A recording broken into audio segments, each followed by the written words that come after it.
Hello everybody and welcome back to another video. Today we're going to take a look, of course, at my week 3 picks and predictions and see how I did. But before we do that, let's talk about the news that came out last night regarding the Seoul homestand and the makeup matches that were supposed to take place in Seoul that I talked about last week.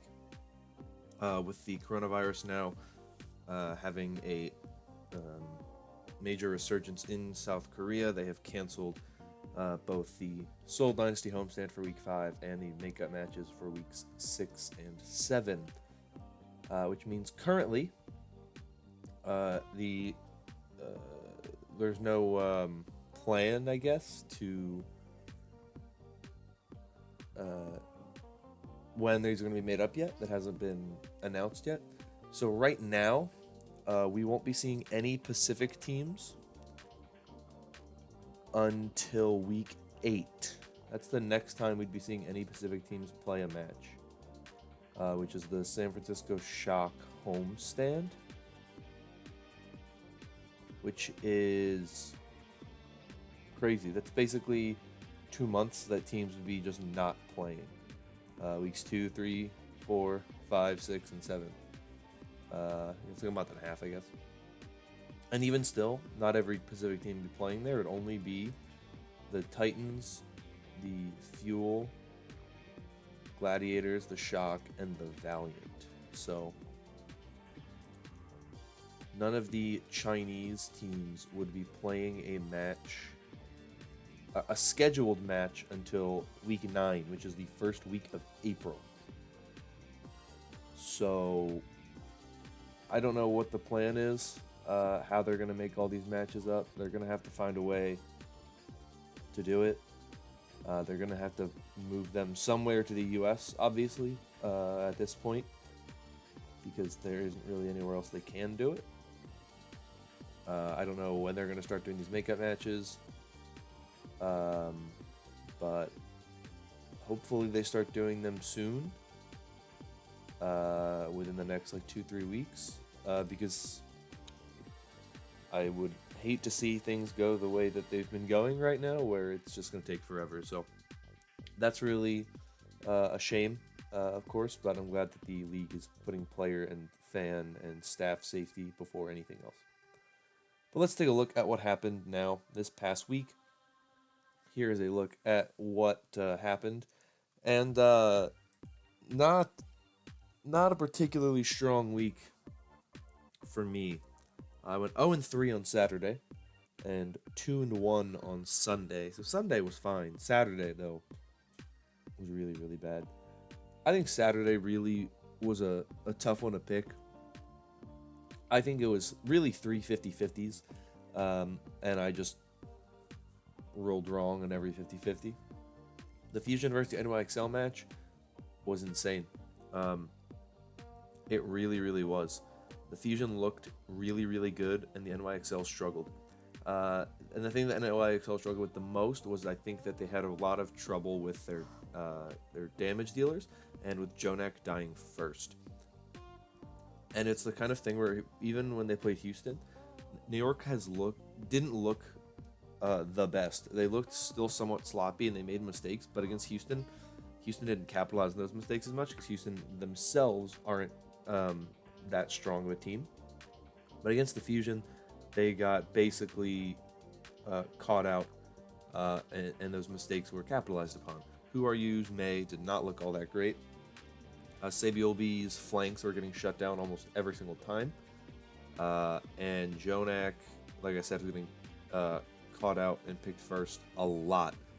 The big example, of course, is Horizon Lunar Colony, where he was picked off right away, pretty much. So it's a bit worrisome to see that type of performance from New York. It was a 3-1. It wasn't even a close series. But it's also early enough in the season that I think those are the kinds of things left to work out. I thought it would have been interesting to see a switch made, either bringing in Nene to counter Carpe or Libero to hopefully improve on the May, but also it's the kind of thing where how good really would Libero coming in be if he hasn't been playing the Mei and scrims. Um, just because there is so much time put in, presumably, um, that they've had. Who are you playing the Mei? But I have no idea, so that's really all I can say on that. Fusion, on the other hand, looked very, very good. They looked coordinated, and they looked strong, and they looked like a team who really knows what they're doing, and I think that is going to be very, very, very dangerous going forward. So, Fusion, one of the top teams in the league right now, just based on everything we've seen. Moving on to the Uprising versus the Outlaws. Oh my lord, what a match. It went to 7 maps, if you didn't know. It went to 7 maps. The Uprising won 2 out of the first 4. And then the Outlaws won 2 of the final 3 before the Uprising took the very final control map. And there was a lot of stuff to talk about with this match. Sideshow did an interview with Flame, I believe, who is one of the assistant coaches for Houston Outlaws. And they talked to them a lot about some of their philosophies and all this other stuff and reasons why they were playing certain players in certain times and all that kind of stuff. And it came down to a number of things. With the discussion of why they were playing Blase on McCree and Dante on Mei, it simply came down to Dante's McCree isn't actually that great, and it's not really a hero he has a ton of time on. Whereas with Hydration, for example, Hydration was playing in week 2 and he wasn't playing in week 3. It was just because Hydration was sick and didn't travel with the team. And then when it came to why they weren't playing Linkser, it was just because Linkser wasn't performing super well and Blase was performing better. So if that's the way they feel, that's the way they feel. I'm not going to criticize them for that if they feel that the better player is the player that's playing. If that's the way they feel, then 100% that's what you should do. Where I found it very interesting was they talked about a moment that I criticized the team very heavily for in the moment, and they agree. They've been swapping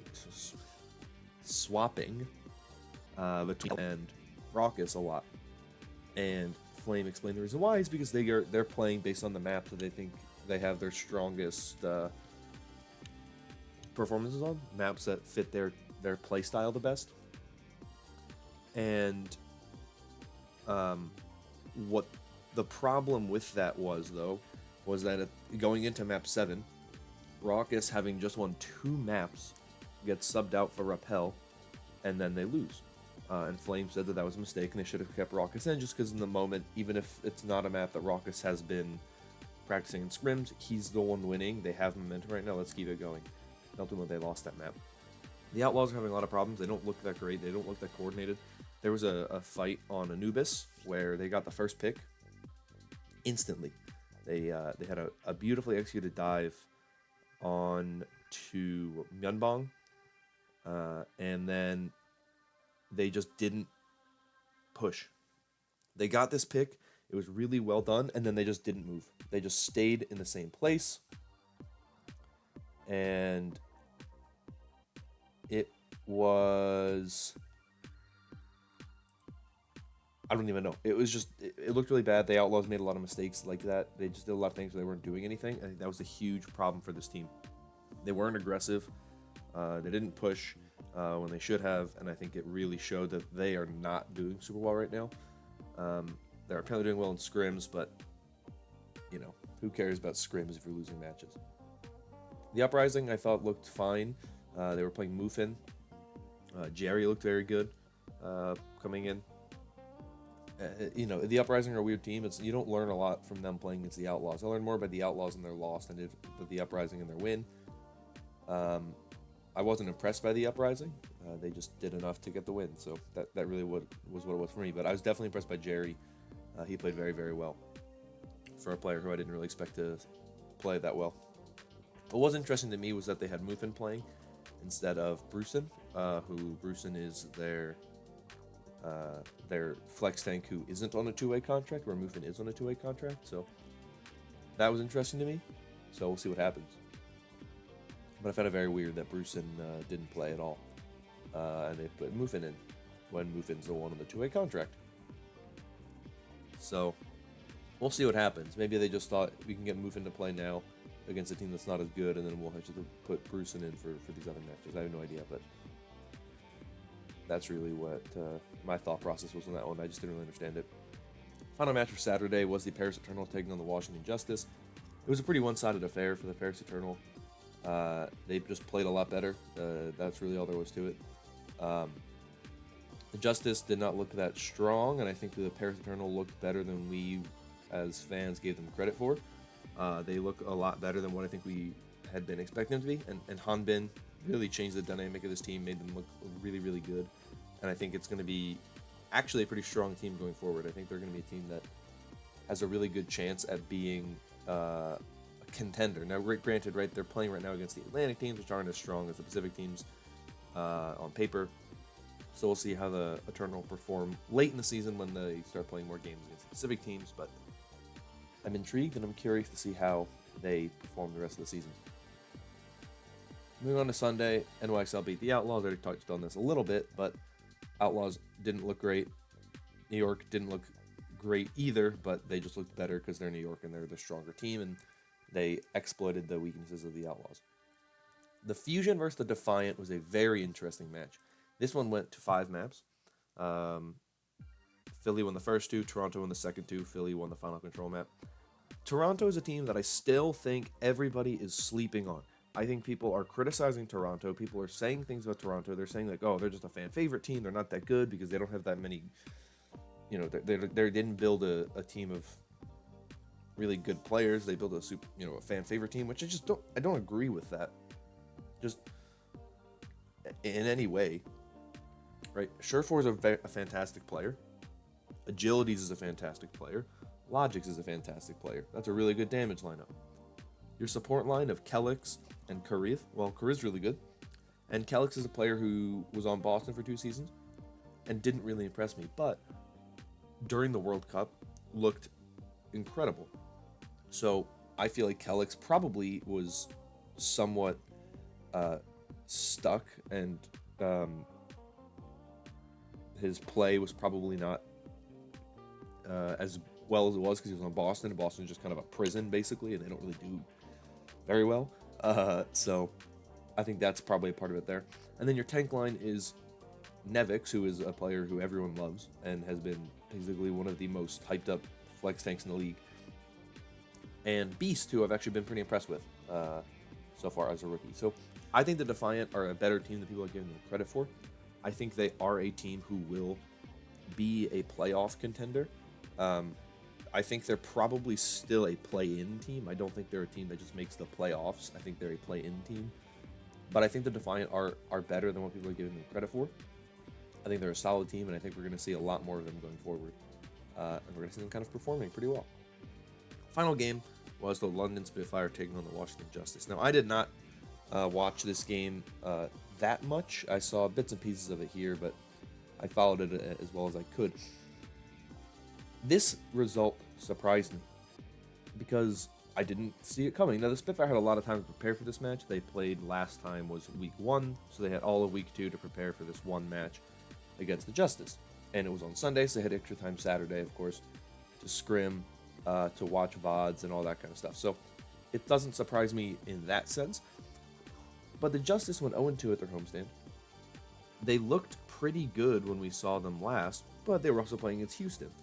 And I think that what we're seeing is this question about how good Washington really is really kind of coming up, because people rank them pretty highly. I had them at 11th in my power rankings, which I was very scared to do that. I had so many concerns about so many other teams. Putting Washington at 11 just didn't feel right at the time, or at 12, wherever I put them. I put them at 12, and I don't think they're the 12th best team in the league anymore. But the Spitfire, I think, are a team that are really weird because they lost to Paris. But Paris also might actually be a pretty good team. So we're getting an idea, really, of where the Justice lie. and I think it's one of the bottom teams in this conference. I think Florida are better than they are. London and Paris seem like they're better than they are. Obviously, New York and the Defiant and the Fusion are above them. I think the Reign are going to be better than they are. So really, like, they're better than the Uprising, they're better than the Outlaws, and I think that's really it. The Justice just aren't really performing at a super high level. They're not playing super well. 2 losses for another home crowd. Not the best way to host a homestand, but Dallas did it too, so what can I say? But those are every pick. At least I didn't watch the game a lot, so I didn't really see who stood out on London, but they got to win, and I'm going to go back and watch that game so I can get a better idea of what happened. That's everything I have for you today, though. We'll look at the standings next time around, just because that's, I think, going to be more interesting when I have more to talk about there in terms of the teams that I've seen and all that kind of stuff. But that's everything I have for you. So if you enjoyed, consider liking and subscribing. Comment down below your thoughts on anything. But I'm going to get out of here. So thank you once again for watching. Hope you all have a wonderful day, and I'll see you all next time. Bye-bye.